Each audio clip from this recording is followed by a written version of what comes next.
ఆన్లైన్లో ఏం జరగట్లేదు, కోటాను కోట్ల రూపాయల ట్రాన్సాక్షన్ జరుగుతుంది కదా, బట్ అనేది దానికి చాలా ఓటీపీ సెన్సిటివ్ సబ్జెక్ట్ కదా. ఓటీపీ కూడా ఉంది అది కదా. ఎంత మంచి అంత చెడు కూడా అవ్వచ్చు కదా. ఎలా అవుతుంది? డబ్బుకి లేనిది ఓటుకి ఎందుకు అవుతుంది? మీ దగ్గర ₹1,00,00,000 ఉంటే ఒక ఓటీపీ సహాయంతో మీరు ట్రాన్స్ఫర్ చేస్తున్నారు, రిసీవ్ చేసుకుంటున్నారు. అవును, ఇక్కడ జరగని ఫ్రాడ్ ఓటుకి ఫ్రాడ్ అయిపోతుందా? కావాలనే చేయట్లేదు ఎలక్షన్ కమిషన్. ఎన్ని ట్రాన్సాక్షన్లు అండి ఆర్బీఐలో ఈరోజు వేల లక్షల కోట్ల రూపాయలు పర్ డే ట్రాన్సాక్షన్స్ జరుగుతున్నాయి. బాంబే ప్రాక్టికల్ గా చూసుకుంటే ఆధార్ బయోమెట్రిక్, ఫోన్ బయోమెట్రిక్ చేయొచ్చు. వాటన్నిటికీ లేని రిస్క్ ఓటుకుందా? ఆన్లైన్ ద్వారా ఓటు ఇవ్వలేమా? ఓటీపీ ఫెసిలిటీ పెట్టి మీకు ఒక ఆన్లైన్లో మీరు ఓటు వేసుకోలేరు. ఎందుకు ఇవ్వరు? ఐరిస్ ద్వారానో, ఓటీపీ ద్వారానో, ఫింగర్ ప్రింట్ ద్వారానో ఏదో ఒక 10 ఫెసిలిటీస్ పెట్టండి. పెట్టి ఆన్లైన్లో కూడా మీరు ఓటింగ్ చేయమని చెప్పండి, 100% ఓటేస్తారు. జయప్రకాష్ నారాయణ గారు పోటీ చేశారు, ఓడిపోయారు. ఓడిపోయినప్పుడు ఆయన ఏం చెప్పారు? నేను ఓడిపోలా, ప్రజలు ఓడిపోయారని చెప్పారు. కారణం, ఒక నిజాయితీ పరుడిగా వచ్చి మంచి చేయాలనుకునే ఆయనకి అవకాశం లేదు. ఎందుకంటే 25% ఎవరైతే ఓటుకు రావట్లేదో వాళ్ళ వల్ల ఈ నష్టం జరుగుతుంది. 100% ఓటింగ్ పెడితే నిజాయితీ గల యువకుడు గెలుస్తాడు, నిజాయితీ గల పేదవాడు గెలుస్తాడు, సమర్థత కలిగినటువంటి నాయకుడు గెలుస్తాడు. ఆ 70%తో ఓటింగ్ ఆగిపోవటమే ఈ ఫ్రాడ్ అంతా జరుగుతుంది. నిజమైన తీర్పు రావట్లేదు. దీనిని ప్రక్షాళన చేయాలి. దీన్ని ఎలక్షన్ కమిషన్ ఆలోచించాలి. దీన్ని ప్రధానమంత్రులు ఆలోచించాలి. ఆలోచన రాక, లేకపోతే ఇంప్లిమెంట్ చేయడం ఇష్టం లేక. అన్నీ అందరికీ తెలుసు. అందరూ శాఖాహారులే, రొయ్యలో ముళ్ళు కనబడట్లే. అందరికి అన్నీ తెలుసు, ఇంప్లిమెంట్ చేయరు. ఎందుకు? ఎంత తక్కువ శాతం పోలైతే అంత బాగుంటుంది మన రిజల్ట్. మనం రిగ్గింగ్ చేసుకోవచ్చు, లేదా అక్కడ బూత్లోనూ డబ్బులు ఇచ్చేసి వేయించుకోవచ్చు. నేను అంటున్నాను, ఇందాక ఫస్ట్ స్టార్టింగ్లో మీకు ఇంటర్వ్యూలో చెప్పాను, మేము డబ్బులు కూడా ఖర్చు పెట్టి face to face, person to person deal చేయాల్సి వస్తుంది అని అన్నాను.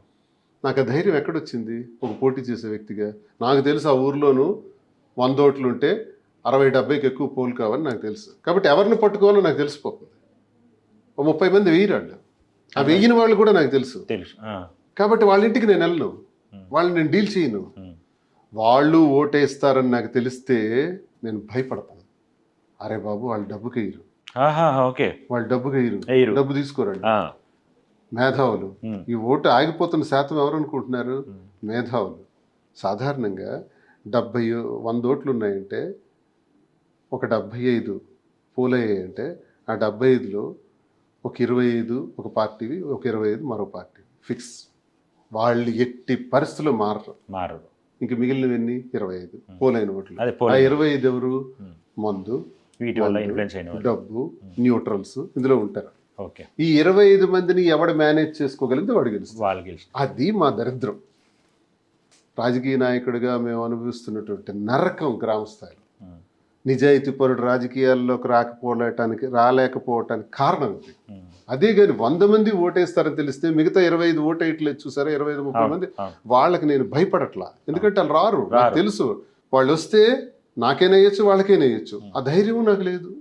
వాళ్ళు రానప్పుడు ఏం చేస్తాను? ఈ తక్కువ శాతంలో కొనుక్కోవడానికి ప్రయత్నిస్తాను. ఇక్కడ నష్టం జరుగుతుంది. అందుకు మీకు ఇందాక చెప్పినట్టు 100 ఓట్లు ఉంటే 25-26 ఓట్లు వచ్చినోడు గెలుస్తా ఉన్నాడు, 74% వ్యతిరేకించినోడు గెలుస్తున్నాడు. 25 మంది ఎందుకు రాలేదో తెలియదు. వచ్చిన 75లో 50 మంది ఈయనకి వేయలేదు. కానీ వాళ్ళిద్దరు ఆ 50 మందిలో కొంచెం మెజారిటీ తెచ్చుకున్నాడు. కర్మ. ఇది రిజల్ట్. సో ట్రూ లీడర్షిప్ అనేది బయటికి రావట్లేదు. ఎస్. అందుకు ఫ్రాడ్ పీపుల్ పాలిటిక్స్లోకి అగ్రస్థానానికి వస్తున్నారు. ఇది అందరికీ తెలిసిన విషయమే, ఎవడో అమలు చేయడం. సో మీకు ఎప్పుడు అనిపించలేదు ఇది ఎందుకు నాకు, నేను బిజినెస్లు చూసుకుంటాను? మీరు అన్నారు ఇప్పుడు ఈ 25 ఇయర్స్ ఇక్కడ పాలిటిక్స్లో లేకపోయి ఉంటే, వేరే దానిలో ఉండుంటే 1000 కోట్లకి వెళ్ళాలని అంటున్నారు కదా. ఇప్పుడైనా అనిపించదా ఇంకా చాలు, నేను ఇంకొద్దిగా అగ్రెసివ్గా దీనిలోకి వెళ్ళిపోదని అనిపించదా? అలా కట్టిపడేస్తున్న పాయింట్ ఏంటి మిమ్మల్ని పాలిటిక్స్కి? నేను అలా అనుకోను. అలా అనుకునుంటే మహాత్మా గాంధీ గారు మనకు స్వాతంత్రం వచ్చేది కాదు. అలాగనుకుంటే సుభాష్ చంద్రబోస్ మనకు స్వాతంత్రం వచ్చేది కాదు. అలా అనుకుంటే మన్యం ద్వారా సీతారామరాజు మనకి ఈ ప్రాంతాలకి స్వేచ్ఛను వచ్చిండేది కాదు. ఎంతోమంది మహానుభావులను చూసి వాళ్ళ జీవితాలను చదివి, ఆ పుస్తకాలను చదివి మనం వస్తున్నటువంటి వాళ్ళు. మనం ఏమనుకోవాలంటే నాకెందుకు అనుకునే కన్నా నీ చుట్టూ ఉన్న చీకటిని ఛేదించడానికి ఒక కొవ్వొత్తిని తీసుకో, ఒక అగ్గిపెట్టెని తీసుకొని ఆ కొవ్వొత్తిని వెలిగించు. ఆ కొవ్వొత్తి ద్వారా వచ్చిన వెలుగు ద్వారా చుట్టూ వెలుగు వస్తుంది. నాకెందుకు అని అందరూ అనుకుంటే ఎప్పుడు బాగుపడతాం? ఒక మేధావి మౌనం దేశానికి వినాశనం, ఒక సమర్థుడి మౌనం చాలా ప్రమాదకరం. ఒక నిజాయితీ పరుడు నాకెందుకు అనుకుంటే కూడా చాలా నష్టం. నాకున్న హైయెస్ట్ గొప్ప క్వాలిటీ ఏంటంటే నేను కరప్షన్ చేయను. అవును. మళ్ళీ నాలాంటి వాడిని ఊరుకోవటం వల్ల కొంత నష్టం జరుగుతుంది. అవును. సో మనం మౌనం వహించకూడదు. మనం యుద్ధం చేస్తూనే ఉండాలి, మనం అడుగుతూనే ఉండాలి, మాట్లాడుతూనే ఉండాలి. ఏ రోజుకు ఒక రోజు మార్పు రాదా? ఎలక్షన్ కమిషన్లో ఈ 75 ఏళ్లలో టిఎన్ శేషన్ అని ఒక ఆయన వచ్చారు ఎలక్షన్ కమిషనర్. తుక్కు తుక్కు కింద కొట్టాడు ఆయన. ఆయన వచ్చిన తర్వాతే భయంకరమైన రిఫార్మ్స్ వచ్చినాయి ఓకే. ఓటింగ్ సిస్టంలో. టిఎన్ శేషన్ అని. అలాంటి సెషన్స్ మళ్ళీ వస్తారేమో. ఎలక్షన్ కమిషన్ ఒక ప్రత్యేక ప్రతిపత్తితో ఒక ఉద్యమం రూపంలో మళ్ళీ ముందుకు అడుగేస్తుందేమో. దానికి చూడాలా, మనం దానికి యుద్ధం చేయాలా, ఫైట్ చేయాలా. ఇందుకు యువతే రావాలంటున్నాను నేను. అందుకే ఎంతసేపు బూజు పట్టేసిన ముఖాలు, ఇంకా 70లు 80లు 90లు అయిపోయిన వాళ్ళు ఇంకా నల్లుల్లాగా ఆ కుర్చీలు పట్టుకొని అలాటం కన్నా 25 సంవత్సరాలు రాణిస్తారా సార్? ప్రెజెంట్ ఉన్న సిస్టమ్ ఎవడు ఆపేది? యూత్ ని రాణిస్తారా? ఎవడు ఆపేవాడు ఎవడు? అసలు రావాలి, యూత్ రావాలంటున్నాను. అంటే ఏ లెవెల్లో రమ్మంటున్నారు మీరు? కార్యకర్తగా వచ్చి పార్టీ కోసం పనిచేస్తూ ఉండమంటారా? ఏదో ఒక పార్టీ షేడ్ తీసుకోకపోతే ఇప్పుడున్న ప్రజాస్వామ్య దేశంలో కుదరదు.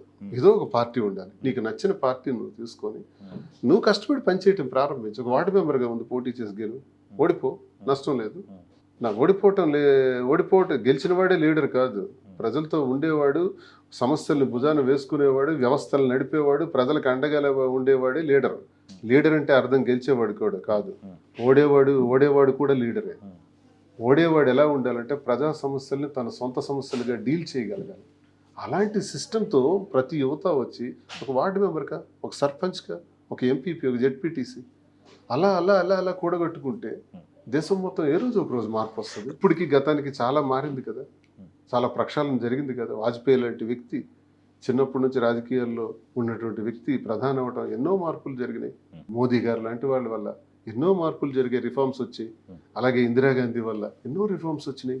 బ్యాంకుల జాతీయకరణ జరిగింది, ల్యాండ్ సీలింగ్ అంతా కూడా ఎత్తివేశారు ఆమె. ఇవన్నీ కూడా ఎన్నో జరిగినాయి, ఒక్కొక్కళ్ళ వల్ల కొన్ని జరిగినాయి. ఇంకా చేయాల్సిన అవసరం యూత్కు ఉంది. ఇప్పుడు అబ్దుల్ కలాం గారు హాయిగా ఇంట్లో పడుకోవచ్చు కదా, సూట్ కేసు పట్టుకుని ఎందుకు ఆఖరి వరకు తిరిగారు? లాస్ట్కి మాట్లాడుతూనే నేల కొరిగేశారు ఆయన. అలా పని చేయాలి. ఆయన ఎందుకు పని చేశారు? ఆయన కోసం కాదు, యూత్ కోసం పనిచేశాడు, పరితపించాడు అబ్దుల్ కలాం. ప్రతి కాలేజ్, ప్రతి ఇన్స్టిట్యూషన్కి వెళ్ళి ప్రేరేపించి మాట్లాడేవారు ఆయన. కానీ అది ఎంతమందికి అర్థమవుతుంది, ఎప్పుడు వస్తుంది? అది కూడా కరెక్టే సార్. ఇప్పుడు ఒక అబ్బాయి ఉన్నాడు సార్, 25 years అబ్బాయి ఉన్నాడు అనుకోండి. ఆ అబ్బాయి పాలిటిక్స్లోకి వచ్చి తిరగాలి, టైం స్పెండ్ చేయాలి, ప్రజా సమస్య మీద తిరగాలి, అతనికి ఇంటెన్షన్ ఉండొచ్చు. బట్ వాళ్ళకి అతను ఇంకో చోటకు పోయి జాబ్ చేయకపోతే, డబ్బులు రాకపోతే ఇక్కడ సర్వైవ్ అవ్వలేడు కదా. దీనికి మీరు ఏమైనా సజెషన్ చెప్పాలి? వ్యక్తిగతంగా బ్రతకటం నేర్చుకోవాలి. చూడండి, ఈ భూమి మీదకి మనం వచ్చేటప్పటికి మన అమ్మా నాన్న కూడా మనకు తెలియదు. నేను అమ్మని, ఈయన మీ నాన్న, ఆయన మీ తాత, ఆయన మీ తమ్ముడు, ఆమె మీ అక్క అని ఎవరు చెప్తారు? తల్లికి తల్లే పరిచయం చేసుకొని తల్లే చెప్తుంది ఆ బిడ్డకి. ఎవరి సహాయంతో వచ్చాడు? అంతో దైవ సంకల్పం. మనకు తెలిసే ఒకే ఒక దేవత ఎవరంటే మన తల్లి, తండ్రి. వాళ్ళే పరిచయం చేసుకున్నారు మనకి. మనం పరిచయం చేసుకోకపోతే ఎలా ఈ ప్రపంచానికి? ఎవరు మనకు చూస్తారు? ఎవడికెవడు 140 కోట్లు 850 కోట్ల మంది జనం విశ్వంలో ఒకడికొకడు ఎవడు చూడు, నీకు నువ్వుగా ఇది. చాలా వాళ్ళు ఏదైనా జాబ్ ఏదో చేసుకుంటూ కొంత టైం దీనికి కేటాయించుకుంటూ పాలిటిక్స్ లోకి చేస్తే బాగుంటుంది. 1,00,000 మార్గాలు ఉన్నాయి, 1,00,000 మార్గాలు ఉన్నాయి. వ్యక్తిగతంగా నువ్వు ఎదగడానికి ప్రయత్నించు. ఉద్యోగం కాదు, ఉద్యోగం అన్నది చేతగాని వాడు చేసే పని. నాకు చదువు అయిపోయింది, నేను ఉద్యోగానికి వెళ్ళిపోతానని సర్టిఫికెట్లు పట్టుకుని వెళ్ళేవాడికి చూస్తే నాకు నవ్వు వస్తుంది, కామెడీ. ఏం చేస్తావు ఉద్యోగం? నువ్వు ఉద్యోగానికి వెళ్ళొద్దని నేను అనట్లేదు. ఉన్న సంఖ్య తక్కువ, చాలా తక్కువ ఉన్నాయి, చాలా తక్కువ చాలా తక్కువ శాతం ఉంది ఉద్యోగం. ఆ ఉద్యోగం కోసం నువ్వు ఫైల్స్ పట్టుకుని ఎక్కడ తిరుగుతావు? వెట్టి చాకరీ చేస్తావు, బాండెడ్ లేబర్. 30 సంవత్సరాలు చేసిన తర్వాత నీకు 60 వచ్చేస్తుంది, జీవితం పోయింది. అలా వద్దు. నీకు నువ్వు నీ కాళ్ళ మీద నువ్వు బతుకు. ఇప్పుడు మోదీ గారు ఏం చేసేవారు? టీ కొట్టు కూడా కాదు, టీ సప్లైర్ ఆయన. వాళ్ళ మేనమామకు హోటల్ ఉంటే హోటల్లో టీ మామ తయారు చేస్తే ఆ టీని అలా సప్లై చేసేవారు. ఎలా అయ్యారు ప్రధాని? ఏంటి మిరాకల్? ఆయనకు ఆస్తుందా? ఎక్కడి నుంచి అయ్యాడు ఆయన? ఒకసారి స్టోరీ చదవండి అయింది. అక్కడ చిన్న పోరాటం జరుగుతుంటే టీ సప్లై చేస్తుండేటప్పుడు అక్కడికి వెళ్ళి నిలబడ్డాడు ఆయన చిన్నప్పుడు. 2వ రోజు కూడా నాయకులు వచ్చి అక్కడ పోరాటం చేశారు, ఆర్ఎస్ఎస్. మళ్ళీ వెళ్ళాడు, మళ్ళీ వెళ్ళి వాళ్ళతో కలిసిపోయినాడు. కలిసిపోయి ఆఖరికి ఆఫీసుల్లో గట్రా ఆఖరికి ఆఫీసులు క్లీన్ చేయటం దగ్గర నుంచి ఆర్ఎస్ఎస్లో ఉండి చదువుకోవటం కూడా చదువుకున్నాడు. అలా అలా అలా అలా అంచెలంచెలుగా ఎదిగి చీఫ్ మినిస్టర్ అయినాడు 4-5 సార్లు. అలాగే ముఖ్యం ఈరోజు ప్రధానమంత్రి, ప్రపంచాన్ని గడగడలాడిస్తున్న వ్యక్తిగా ఎదిగిపోయారు. ఈయన ఏమైనా ధనవంతుడా? ఇండియన్ పాపులేషన్ ఎంత మీకు ఐడియా ఉందా? 140 కోట్లు. 140 కోట్లలో మోడీ ఒకరే అయ్యారు కదా. చాలా మంది మోదీలు ఉన్నారు, చాలా మంది మోదీలు వస్తారు. అబ్రహాం లింకన్ స్కూల్లో పాఠాలు చెప్తుంటే స్కూల్లో జాయిన్ చేయడానికి అవకాశం లేకపోతే ఆ కిటికీలో నుంచి చూసి ఇసుకలో రాసుకునేటటువంటి Abraham Lincoln is the main cause for the definition by the people for the అవును. People correct, of the people. కరెక్టే సార్. ఇలాంటి డెఫినేషన్స్ ఇవ్వగలిగే స్థాయికి అబ్రహాం లింకన్ ఎలా ఎదిగాడు?